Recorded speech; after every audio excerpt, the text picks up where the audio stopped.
Good morning আপোনালোক সকলোকে মোৰ ইউটিউব চেনেলৰ নতুন এটা ভিডিঅ'লৈ স্বাগতম জনাইছোঁ। ৰাতিপুৱা শুই উঠি গ'লোঁ জাবৰখিনি পেলাবলৈ।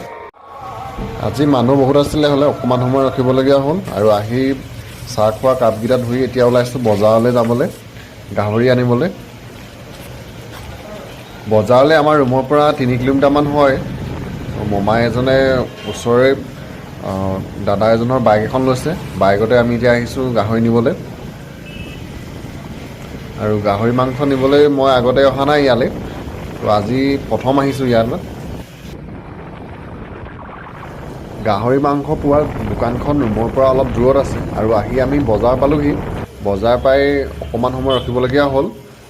বেপাৰীজন অহাই নাই, হ'লে আমি বেপাৰীজনতকৈ আগতেই আহি পাই গ'লোহি আৰু আমি 10 মিনিটমান ৰখাৰ পিছত এয়া বাইদেৱে গাহৰি এটা লৈ আহি আছে। গাহৰি মাংস এইফালে ৱেইট কৰা হৈ গ'ল, এতিয়া কাটি আছে আৰু আকৌ ৰুমলৈ আহি আছোঁ এতিয়া মাংস লৈ পানি। আৰু আহি আমি ৰুম পাওঁতে প্ৰায় 11:30মান বাজিলে আৰু আজি ৰাতিপুৱা ভাত এতিয়ালৈকে খোৱা নাই আমাৰ। আৰু আহি মাংসটো বনাই আছোঁ। মাংসৰ লগত বেলেগ একো দিয়া নাই, গাহৰি আলু আৰু অলপ খৰিচা আছিলে, হ'লে খৰিচা অলপ দিয়া হৈছে মাংসখিনিৰ লগত।